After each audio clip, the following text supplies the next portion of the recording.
Latest எபிசோடுகளை விளம்பரங்களே இல்லாமல் காணுங்கள்.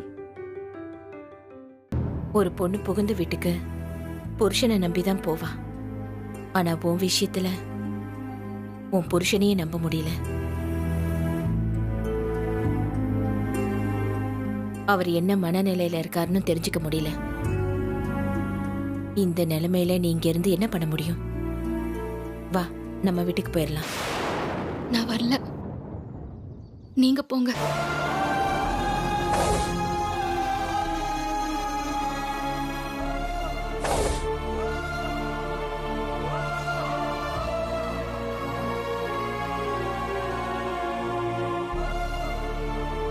ஏமா வரமாட்டேன்னு சொல்ற?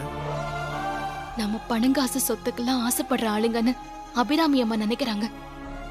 ஆனா நம்ம அப்படி இல்லைன்னு அவங்களுக்கு நிரூபிச்சு காட்டணும். அதோட இந்த கல்யாணத்துல நம்ம மேல எந்த தப்பும் இல்லைங்கிறதையும் அவங்களுக்கு புரிய வைக்கணும். இத ரெண்டையும் செஞ்சு முடிக்காம நான் இங்க இருந்து வரமாட்டேன்.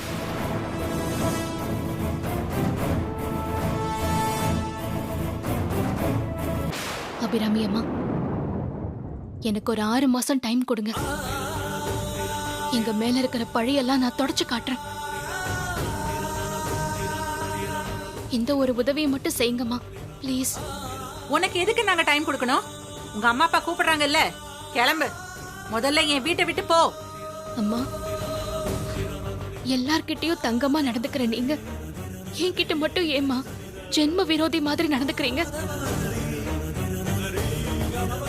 எனக்கும் ஒரு வாய்ப்பு கொடுங்கம்மா. என் மேல எந்த தப்பும் இல்லைன்னு நான் நிரூபிச்சு காட்டுறேம்மா.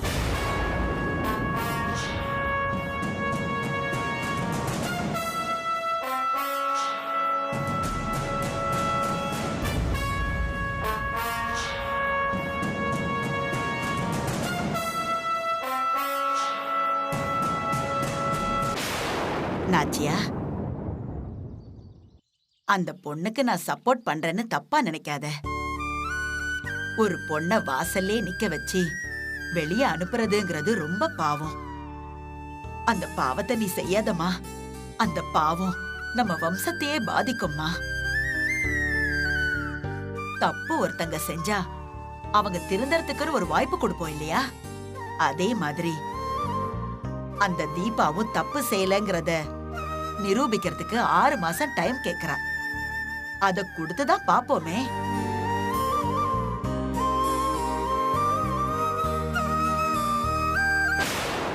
அதெல்லாம் வேணாம். அவளை ஒரு ஃப்ராடுன்னு தெரிஞ்ச பிறகு அவளுக்கு எதுக்கு ஒரு சான்ஸ் கொடுக்கணும்? அவளை வீட்டுல விட்டா நிறைய குழப்பத்தை தான் உண்டு பண்ணுவா. அதனால இப்பவே அவளை விரட்டிருங்க, அதான் நமக்கு நல்லது. ஏய், பெரியவங்க நாங்க பேசிட்டு இருக்கோம்ல, நீயே குறுக்க பூந்து குட்டைய குழப்பற? அபிராமி, இவ பேச்சையெல்லாம் கேட்காதம்மா. நான் சொன்ன மாதிரி தீபாவுக்கு கொஞ்சம் டைம் கொடுத்து பாரு. முடிஞ்சா ப்ரூவ் பண்ணட்டும்.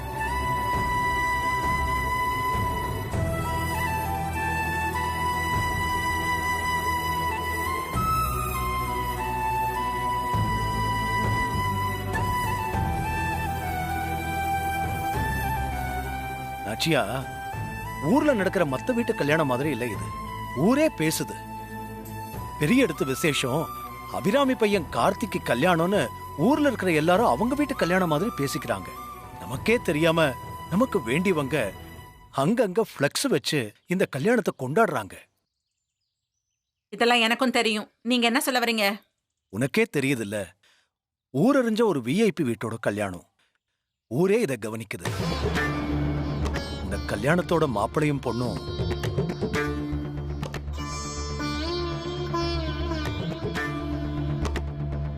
நம்ம பையனும் அந்த பொண்ணும் வாசல்ல நின்னுகிட்டு இருக்காங்க. இப்படியே அவங்க வெளியே நின்னுகிட்டு இருந்தா இது மீடியா வரைக்கும் போயிடும். அப்ப நம்ம குடும்பத்துக்கு தான் அசிங்கம். இப்ப வரைக்கும் பெருமையா பேசிக்கிட்டு இருக்கிற எல்லாரும் வேற மாதிரி பேச ஆரம்பிச்சிருவாங்க. அதனால எதுவா இருந்தாலும் வீட்டுக்குள்ள போய் பேசிக்கலாம்.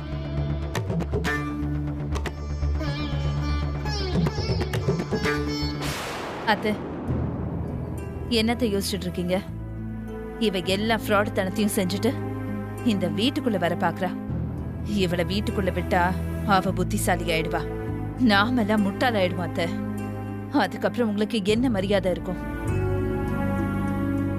அதனால இவ்வளவு வீட்டுக்குள்ள அலோவ் பண்ணவே கூடாது அத்தை.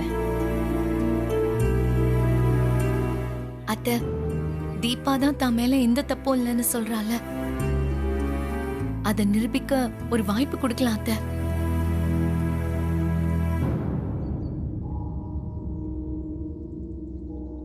ஆச்சியா, சரியோ தப்போ நம்ம பையன் அவளை ஏத்துக்கிட்டு வீடு வரைக்கும் கூட்டிட்டு வந்துட்டான்.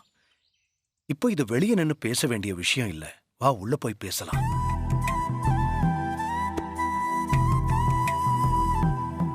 அம்மா, நாங்க ஒரு சாதாரண குடும்பம் தான்.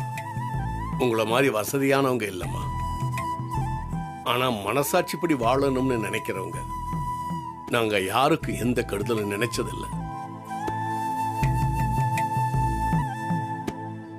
என் பொண்ண காசு பணத்துக்கு ஆசைப்படுறவளாகவோ இப்படி திருட்டுத்தனமா கல்யாணம் பண்ணிக்கிற பொண்ணாகவோ நாங்க வளர்க்கலம்மா. எங்க பொண்ணுக்கு சூழ்ச்சி தெரியாது, ரொம்ப நல்லவ.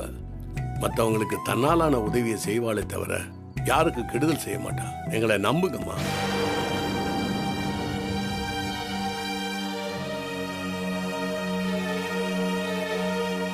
என்ன நடந்துச்சுன்னே தெரியாத அளவுக்கு எங்களை சுத்தி நிறைய விரும்பத்தகாத விஷயங்கள் நடந்துருச்சு. ஆனா அதெல்லாம் உங்களுக்கு வேண்டாதவங்க தான் யாரோ செஞ்சிருக்காங்க. ஏன்னா எங்களுக்கு அந்த அளவுக்கு எதிரிங்க கிடையாதுமா. எதிரிகளை சம்பாதிக்கிற அளவுக்கு கூட நாங்க வசதி இல்லாதவங்க, ரொம்ப சாதாரணமானவங்க.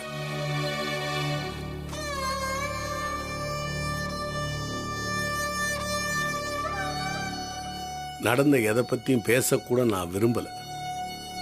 நடக்க வேண்டியதை பார்க்கணும். விதியோ சதியோ என் பொண்ணு மனமேடை ஏறிட்டா. உங்க பையன் என் பொண்ணு கழுத்துல தாலி கட்டிட்டாப்ல. அதனால அவளை ஏத்துக்கங்கம்மா.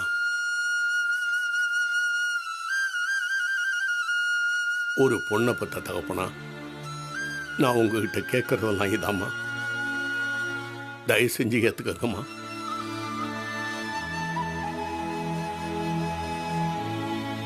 என்ன பேசுறீங்க நீங்க?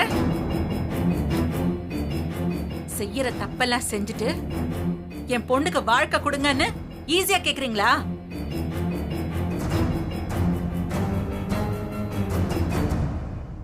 என் பையன் கல்யாணத்தை எப்படிலாம் நடத்தணும்னு கனவு கண்டேன்னு தெரியுமா?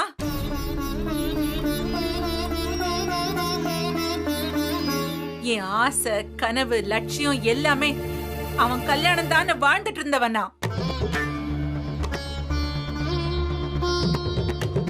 அவனை ஏமாத்தி இவ கல்யாணம் பண்ணிக்குவா, நான் அதை ஏத்துக்கணுமா?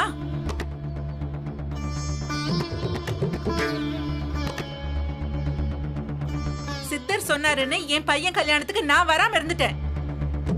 அதுதான் நான் செஞ்ச ஒரே தப்பு. நான் மட்டும் அங்க இருந்திருந்தேன், நடந்திருக்கிறதே வேற.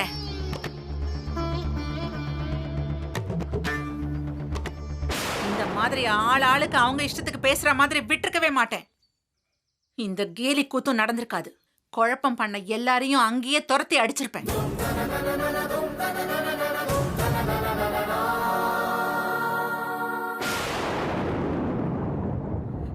தப்பு செஞ்சுட்டேன். என் மகன் கல்யாணத்துக்கு நான் வந்திருக்கணும். அவனுக்கு நல்லது நடக்கணுங்கிற ஒரே காரணத்துக்காக தான் நான் வராம வீட்லயே இருந்தேன்.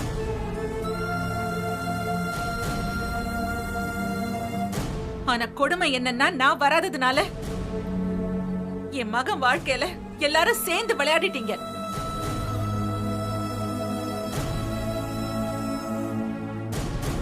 இந்த கல்யாணத்தை நடக்க வச்சு இங்க கூட்டிட்டு வந்திருக்கீங்க.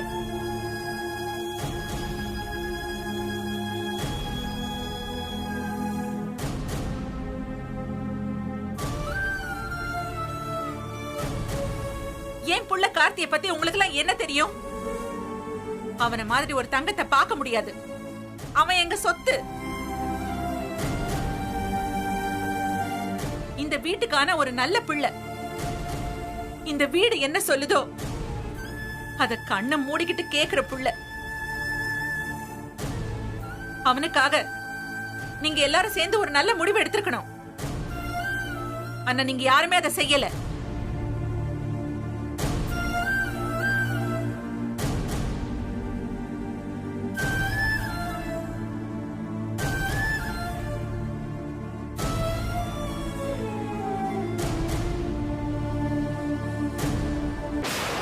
இப்போ என் பிள்ளைக்காக நான் ஒரு முடிவெடுக்கிறேன்.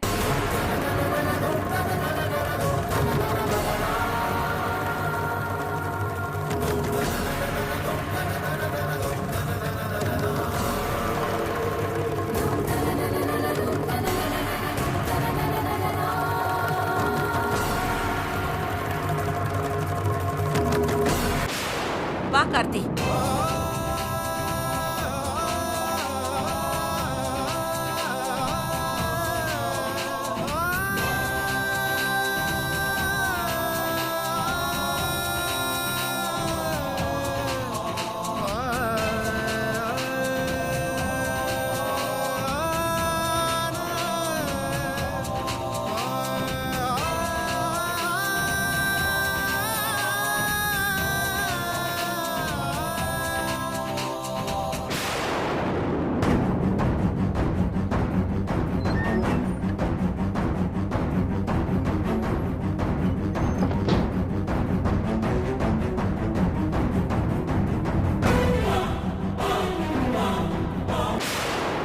தாயே, ஏன் என்ன இப்படி சோதிக்கிற?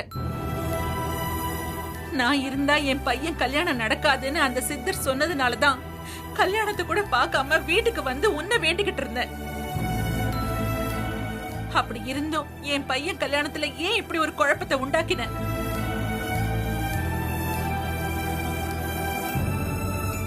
காலம் முழுக்க உன்னையே நம்பிட்டு இருக்கிற எனக்கு ஏன் இவ்வளவு சோதனையை கொடுக்கிற? என்னால தாங்கிக்க முடியல.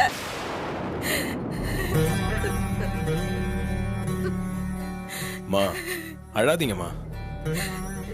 நீங்க அழுதீங்கன்னா என்னால தாங்க முடியாதுமா. ப்ளீஸ்மா. அத்தை, இவ்வளத்துக்கும் காரணம் அந்த தீபா தான். அவளை சும்மா விடக்கூடாது அத்தை. அண்ணே, நிறுத்துறீங்களா? இது எனக்கும் என் அம்மாக்கான விஷயம். நானும் அவங்கள பேசி தீர்த்துக்கிறோம். அது வரைக்கும் யாரும் எதுவும் பேசாதீங்க.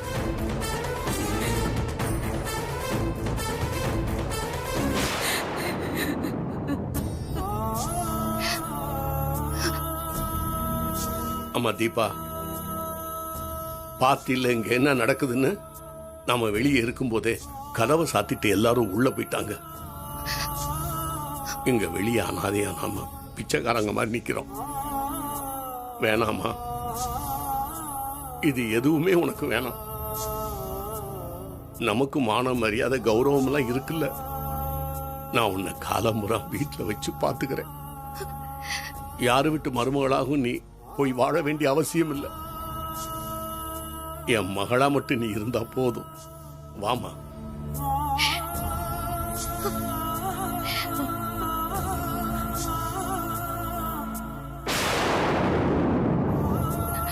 கார்த்திக் தம்பியை பொறுத்தவரையில ரொம்ப நல்லவருமா, தங்கமான பிள்ளைதான்.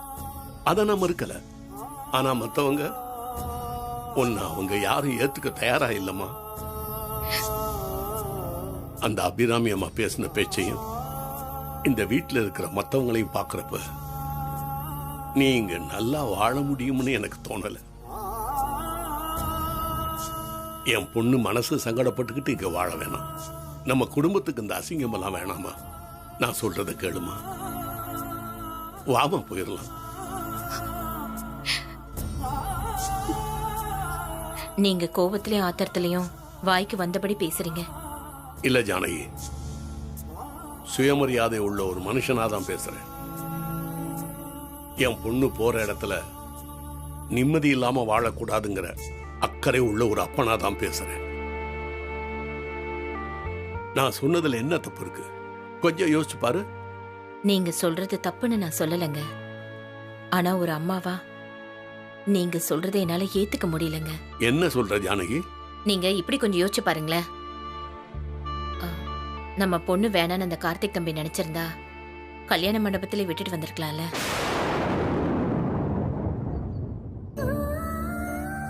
இல்ல போலீஸ் வந்தப்போ அமைதியா இருந்திருக்கலாம்.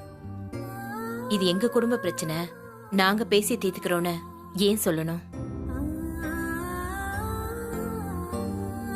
அதோட தீபா கூட கோயிலுக்கு போயிட்டு நம்ம வீட்டுக்கு ஏன் வரணும்?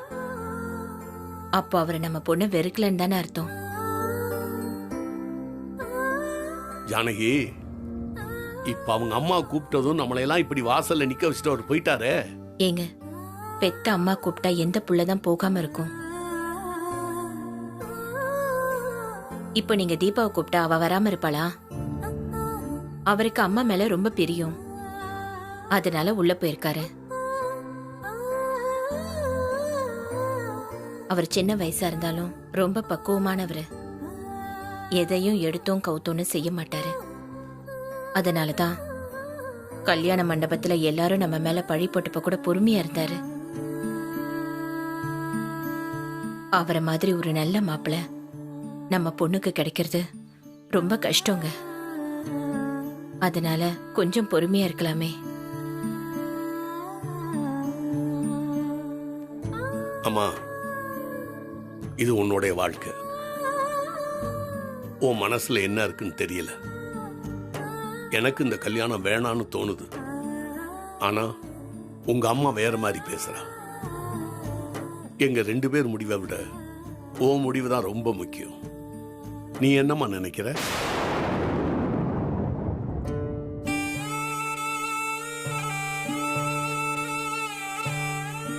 நம்ம காசு பணம் சேர்த்து வைக்கல. நாம சேர்த்து வச்சதெல்லாம் மான மரியாதை ஒண்ணுதான். உனக்கு தாலி கட்டின உன் புருஷன் எப்ப வந்து உன்னை கூட்டிட்டு போறாரோ அது வரைக்கும் நீ நம்ம வீட்டுல இருக்கிறதாமா நல்லது. வாமா வாமா.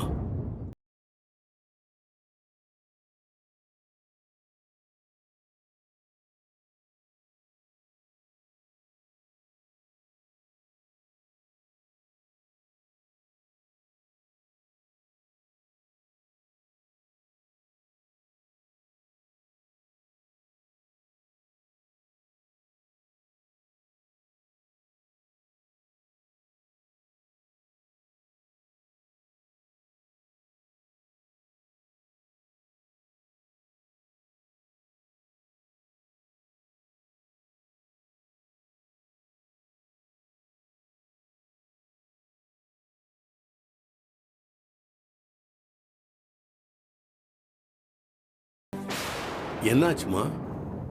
அப்பா, நமக்கு மரியாதை இல்லைன்னு நினைச்சு பேசுறீங்க. நானும் அதே மரியாதையை பத்தி தான் யோசிக்கிறேன். நான் காசு பணத்துக்கு ஆசைப்படாதவன், யார் வாழ்க்கையோ ஏமாத்தி தட்டி பறிக்காதவன்னு இந்த வீட்டுல இருக்கிறவங்களுக்கு நான் நிரூபிச்சு காட்டணும். இல்லைன்னா அவங்க சொன்னது எல்லாமே உண்மையாயிடும்பா. அது எனக்கு மட்டும் இல்ல, நம்ம குடும்பத்துக்கும் மரியாதையா இருக்காது. ஏமாத்துக்காரங்கிற பழி சொல் காலம் பூரா நம்ம குடும்பத்துக்கு இருக்கும்.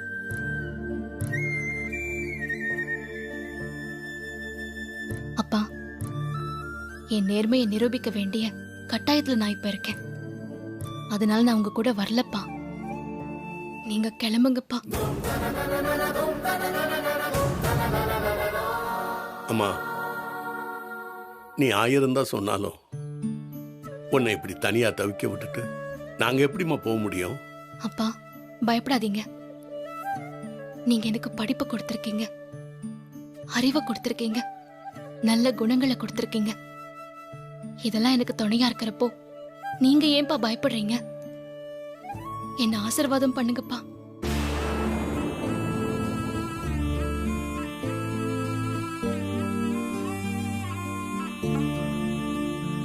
தீபா, நீ எப்பவும் தனியா இருக்கேன்னு நினைக்காத. நீ வணங்குற முருகன் எப்போ உனக்கு துணையா இருப்பாரு. இருந்தாலும் ஒரு தகப்பனா உனக்கு எதுவும் செய்ய முடியாம போறேனேன்னு என் மனசுக்கு வருத்தமா இருக்கு. ஜானகி, நீ போய் தீபாவுடைய பேக் எடுத்துட்டு வா.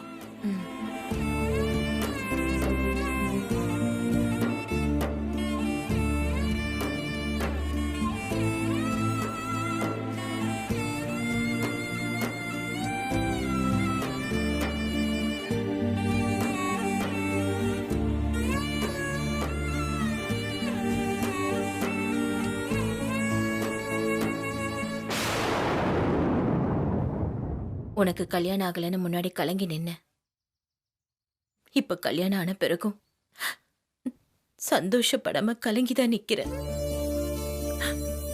உன்னை இப்படி அனாதை மாதிரி விட்டுட்டு போறதுக்கு கஷ்டமா இருக்கு. பார்த்து இருந்துக்கோ.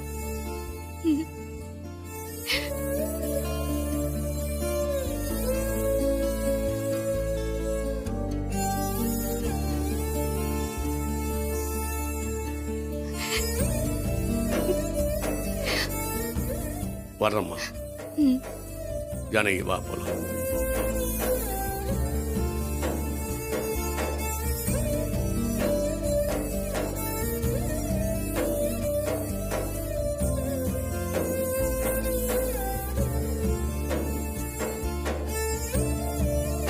மா அழாதீங்கம்மா.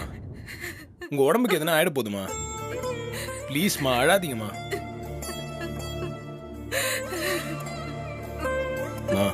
அழாதீங்கம்மா.